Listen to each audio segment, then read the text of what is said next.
خواتین و حضرات، فاسٹنگ کے حوالے سے ایک اور جو اہم مسئلہ ہے جسے انفرٹیلیٹی کا مسئلہ کہا جاتا ہے، اس کے اوپر کیا اثرات پڑتے ہیں اور کس طرح اس کے اندر بہتری آ سکتی ہے۔ انفرٹیلیٹی یا بانجھ پن، جدید تحقیقات سے یہ ثابت ہو چکا ہے کہ باقاعدہ فاسٹنگ یعنی کہ روزہ رکھنے والی خواتین میں بانجھ پن یعنی کہ انفرٹیلیٹی کا عارضہ اول تو پیدا ہی نہیں ہوتا، اگر ہو بھی جائے تو انہیں باقاعدہ روزے رکھوانے یعنی کہ فاسٹنگ کرنے سے یہ مسئلہ بخوبی حل ہو جاتا ہے۔ نیز روزے یعنی کہ فاسٹنگ رکھنے سے کسی بھی طرح کے علاج کے دوران بہترین معاونت فراہم ہو جاتی ہے۔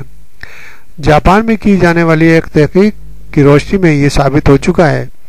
کہ ایسی خواتین جو موٹاپے کے باعث بچے پیدا کرنے کے قابل نہ تھیں، انہیں کچھ عرصے سے باقاعدگی سے روزے رکھوائے گئے اور فاسٹنگ کروائی گئی تو ان کا یہ مسئلہ حل ہو گیا۔ تحقیق دانوں نے واضح کیا ہے کہ موٹاپے کے باعث زنانہ ہارمونز میں کمی بیشی ہوتی رہتی ہے،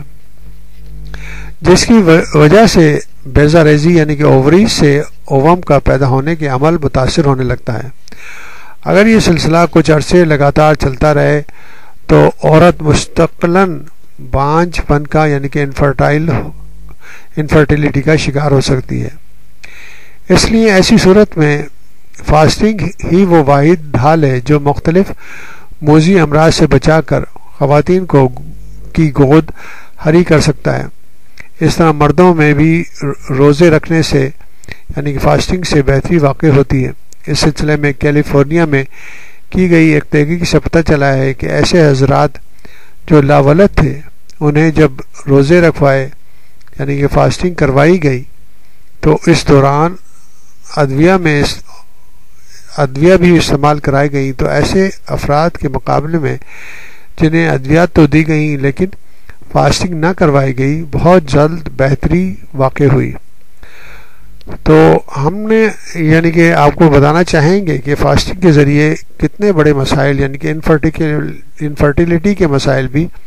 بآسانی حل ہو سکتے ہیں۔ اگر اس کے اوپر